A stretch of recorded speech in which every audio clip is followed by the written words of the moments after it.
ಮತ್ತು ಮೀಡಿಯಾ ಮಾಧ್ಯಮದವರಿಗೆ ನನ್ನ ಧನ್ಯವಾದಗಳನ್ನ ತಿಳಿಸುತ್ತೇನೆ. ಈಗ ನನ್ನ ಒಂದು ವಾರದ ಹಿಂದೆ ಕರ್ನಾಟಕ ರಕ್ಷಣಾ ವೇದಿಕೆಯ ನಮ್ಮ ರಾಜ್ಯಾಧ್ಯಕ್ಷರಾದ ಎ ನಾರಾಯಣಗೌಡರು ನನ್ನನ್ನ ಕರೆದು, ಮತ್ತೆ ನಾನು ಮಾಲೂರು ತಾಲೂಕಲ್ಲಿ ಕರ್ನಾಟಕ ರಕ್ಷಣಾ ವೇದಿಕೆ ತಾಲೂಕು ಅಧ್ಯಕ್ಷರಾಗಿ 9 ವರ್ಷ ಆಯಿತು. ನನ್ನ ಹೋರಾಟಗಳು ಮತ್ತೆ ನಾನು ಮಾಡ್ತಕ್ಕಂಥ ಒಳ್ಳೆ ಕೆಲಸಗಳನ್ನೆಲ್ಲಾನು ಮೆಚ್ಚಿ ನಮ್ಮ ರಾಜ್ಯಾಧ್ಯಕ್ಷರು ನನಗೆ ಕೋಲಾರ ಜಿಲ್ಲಾ ಅಧ್ಯಕ್ಷರನ್ನಾಗಿ ಒಂದು ಜವಾಬ್ದಾರಿ ಕೊಟ್ಟಿದ್ದಾರೆ. ಆ ಜವಾಬ್ದಾರಿ ನಾನು ಮಾಡ್ಬೇಕು ಅಂದ್ರೆ ಕೋಲಾರ ಜಿಲ್ಲೆನಲ್ಲಿ ಈಗಾಗಲೇ ರಕ್ಷಣಾ ವೇದಿಕೆ ಸಾಕಷ್ಟು ಹಿಂದೆ ಹೊರಟೋಗಿದೆ. ಕೆಲವು ತಾಲೂಕುಗಳಲ್ಲಿ ಸಂಘಟನೆ ಇಲ್ಲದೆ ಆಗ್ಬಿಟ್ಟಿದೆ. ಕೆಜಪ್ಪನ ಸಂಘಟನೆ ಇಲ್ಲ, ಮತ್ತೆ ಶ್ರೀನಿವಾಸಪುರದ ಸಂಘಟನೆ ಇಲ್ಲ.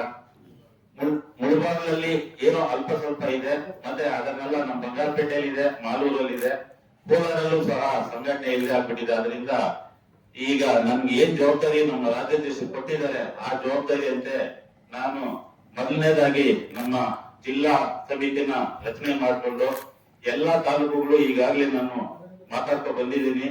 ಆಗ ಜಿಲ್ಲಾ ಸಮಿತಿ ಮುಖಾಂತರ ನಾವು ಎಲ್ಲಾ ತಾಲೂಕುಗಳಿಗೆ ಹೋಗಿ ಅಧ್ಯಕ್ಷರುಗಳನ್ನ ನೇಮಕ ಮಾಡಿ ಒಳ್ಳೆ ಸಂಘಟನೆ ಮಾಡಬೇಕು. ನಮ್ಮ ಜಿಲ್ಲೆನಲ್ಲಿ, ನಮ್ಮ ಇಡೀ ಕರ್ನಾಟಕದಲ್ಲೇ ನಮ್ಮ ಜಿಲ್ಲೆ ಅತಿ ಹೆಚ್ಚು ಸಂಘಟನೆ ಆಗ್ಬೇಕು ಅನ್ನೋ ಉದ್ದೇಶದಿಂದ ನಾನು ಇವತ್ತು ಈ ಒಂದು ಸಭೆ ಕರೆದಿದ್ದೀನಿ.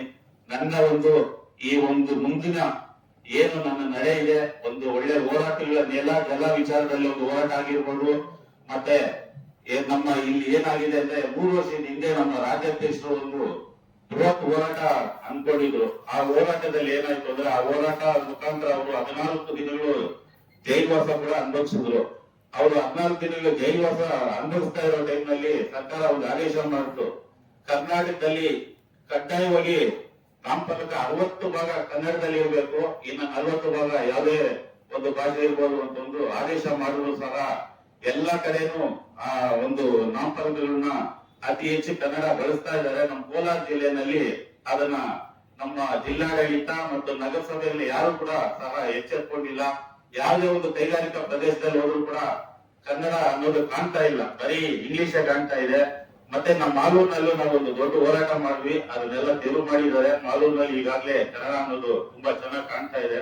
ಅದರಿಂದ ಅದೇ ಒಂದು ಉದ್ದೇಶ ಈಗ ನಮ್ದು ಏನಂದ್ರೆ, ಮೊದಲನೇದಾಗಿ ಕನ್ನಡ ನಾಮಫಲಕ ವಿಚಾರವಾಗಿ ಜಿಲ್ಲೆಯಲ್ಲಿ ಒಂದು ಮಾಡ್ಬೇಕು ಅಂತ ಏನಂದ್ರೆ, ಜಿಲ್ಲಾಧಿಕಾರಿಗಳ ಕಚೇರಿ ಮುಂದೆ ಕನ್ನಡ ನಾಮಫಲಕ ವಿಚಾರವಾಗಿ ಬೃಹತ್ ಹೋರಾಟ ಮಾಡ್ಬೇಕು ಅಂತ ಅನ್ಕೊಂಡಿದೀವಿ.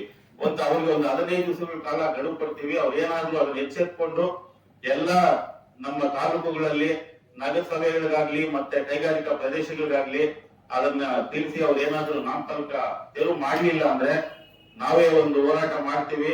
ಅದ್ರ ಮುಖಾಂತರ ಆಗ್ಲಿಲ್ಲ ಅಂದ್ರೆ ಆ ಒಂದು ತೆರವು ಮಾಡುವಂತ ಕೆಲಸನ ನಾವೇ ಕೈಗೆತ್ಕೊಂಡು ಮಾಡ್ತೀವಿ.